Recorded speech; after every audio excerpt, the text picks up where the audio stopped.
आज की वीडियो में हम हैव को कॉजेटिव वर्ब के रूप में पढ़ेंगे। ये क्लास बहुत ही खास होने वाली है। इस क्लास में हैव के कॉजेटिव रूप से वही वाक्य पढ़ेंगे जो डेली लाइफ में यूज होते हैं और टेंस में पढ़ेंगे। तो बिना समय गवाए वीडियो शुरू करते हैं। तो देखते हैं पहले टेंस के अनुसार। तो सबसे पहले आता है प्रेजेंट इंडेफिनिट टेंस। पहले देखते हैं इसके हिंदी वाक्य। मैं अपनी कार धुलवाता हूँ। वो अपना होमवर्क चेक करवाती है। हम खिड़कियां साफ करवाते हैं।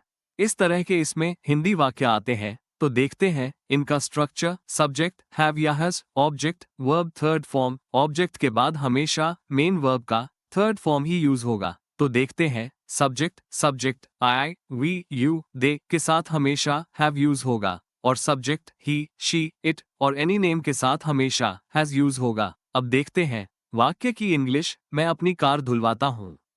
तो इसकी इंग्लिश होगी I have my car washed. वो अपना होमवर्क चेक करवाती है। तो इसकी इंग्लिश होगी she has her homework checked. ध्यान दो यहाँ पर नकारात्मक वाक्य मतलब वाक्य ऐसा हो हम खिड़कियां साफ नहीं करवाते हैं। तो इसकी इंग्लिश होगी we do not have the windows cleaned. जब भी नकारात्मक वाक्य की इंग्लिश बनाएंगे तो हेल्पिंग वर्ब डू या डस के बाद नॉट लगाएंगे। अब डू डस के साथ कौन सा सब्जेक्ट लगेगा देखो। तो subject I we you they के साथ डू हेल्पिंग वर्ब यूज होगी और सब्जेक्ट ही शी इट और एनी नेम के साथ हमेशा डज हेल्पिंग वर्ब यूज होगी। और जब हेल्पिंग वर्ब डज का यूज होगा तो हैज की जगह पर हैव ही लिखेंगे। इस तरह हम और भी ऐसे वाक्यों को इंग्लिश में बना सकते हैं। अब आता है प्रेजेंट कंटिन्यूअस टेंस। पहले देखते हैं इसके हिंदी वाक्य। मैं अपने कपड़े प्रेस करवा रही हूँ।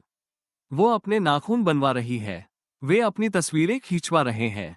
आप देखते इनका English structure. Subject helping verb is am are having object verb third form. यहाँ पर आई के साथ हमेशा एम हेल्पिंग वर्ब यूज होगी। सब्जेक्ट वी यू दे के साथ हमेशा आ हेल्पिंग वर्ब यूज होगी और सब्जेक्ट ही शी इट और एनी नेम के साथ हमेशा इज हेल्पिंग वर्ब यूज होगी। आप देखते हैं वाक्यों की इंग्लिश। मैं अपने कपड़े प्रेस करवा रही हूँ। तो इसकी इंग्लिश होगी I am having my clothes ironed. वो अपने नाखून बनवा रही है। तो इसको इंग्लिश में बनाएंगे she is having her nails done. वे अपनी तस्वीरें नहीं खींचवा रहे हैं। तो इसकी इंग्लिश होगी they are not having their pictures taken. इस प्रकार हम और भी ऐसे वाक्यों को इंग्लिश में बना सकते हैं। देखते हैं प्रेजेंट परफेक्ट टेंस। पहले देखते हैं इसके हिंदी वाक्य। मैंने अपने बाल कटवा लिए हैं। उसने अपना लैपटॉप रिपेयर करवा लिया है। आप देखते हैं इसका English structure subject helping verb have या हैज बाद head object verb third form. अब देखते हैं वाक्यों की इंग्लिश। मैंने अपने बाल कटवा लिए हैं। तो इसकी इंग्लिश होगी I have had my hair cut. उसने अपना लैपटॉप रिपेयर नहीं करवाया है। तो इसको इंग्लिश में बनाएंगे she has not had her laptop repaired. जब भी किसी वाक्य को नेगेटिव बनाएंगे तो हमेशा हेल्पिंग वर्ब हैव या हैज के बाद नॉट लिखेंगे। इस तरह हम और भी ऐसे वाक्यों को इंग्लिश में बना सकते हैं। आप देखते हैं आगे। अब आता है पास्ट इंडेफिनिट टेंस। पहले देखते हैं इसके हिंदी वाक्य। मैंने अपने जूते पॉलिश करवाए। उसने अपना फोन ठीक करवाया। उन्होंने अपने बगीचे में पानी डलवाया। आप देखते हैं इनका structure subject had object verb third form.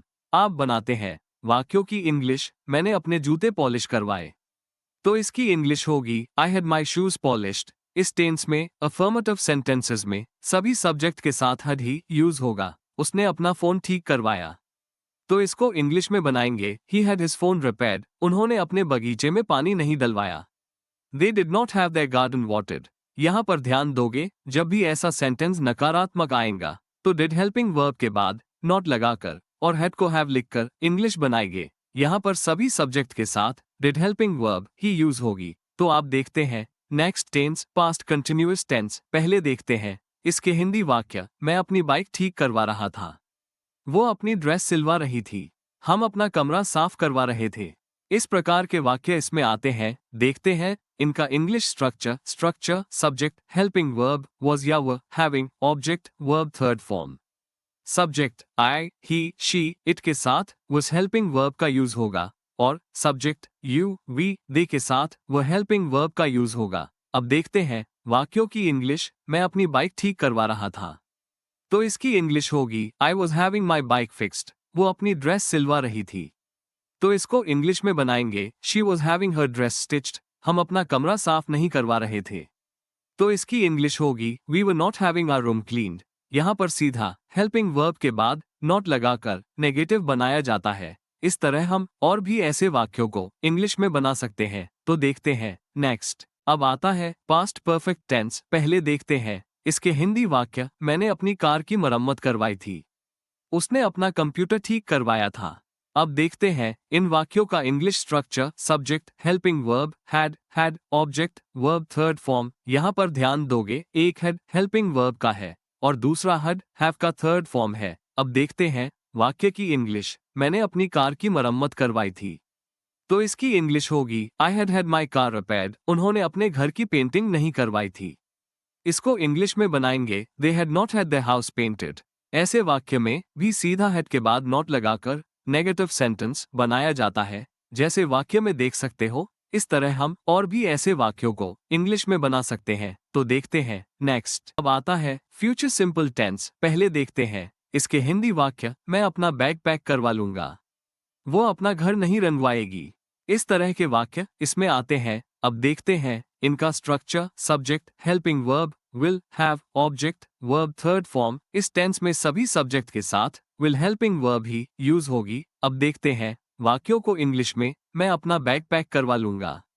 तो इसकी इंग्लिश होगी आई will have my bag packed. वो अपना घर नहीं रंगवाएगी।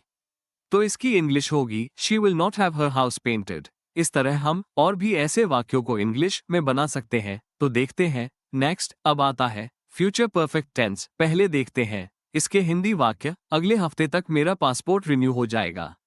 अगले हफ्ते तक मेरी कार की मरम्मत हो जाएगी। इस तरह के वाक्य इसमें आते हैं। अब देखते हैं इनका English structure. Subject helping verb will have बाद had object verb third form. अगले हफ्ते तक मेरा पासपोर्ट रिन्यू हो जाएगा। By next week I will have had my passport renewed. ऐसे वाक्यों में अगले हफ्ते तक की इंग्लिश बाय नेक्स्ट वीक को हम वाक्य के अंत में भी लिख सकते हैं। तो इसको इंग्लिश में ऐसा भी बना सकते हैं I will have had my passport renewed by next week. अगले हफ्ते तक मेरी कार की मरम्मत हो जाएगी। तो इसकी इंग्लिश होगी by next week I will have had my car repaired. एक बात ध्यान दोगे इस सब टेंस के सेंटेंसेस के वाक्यों में हैव की जगह पर गेट का यूज करके भी इंग्लिश बनाई जा सकती थी। गेट का यूज अक्सर अनौपचारिक रूप से प्रयोग किया जाता है और हैव का यूज अक्सर औपचारिक रूप से प्रयोग किया जाता है। इस तरह हम और भी ऐसे वाक्यों को इंग्लिश में बना सकते हैं। अब ये क्लास यहीं समाप्त होती है। यदि इस क्लास में आपको कोई कंफ्यूजन हो या मन में कोई सवाल हो तो कमेंट बॉक्स में कमेंट करें। Please support me.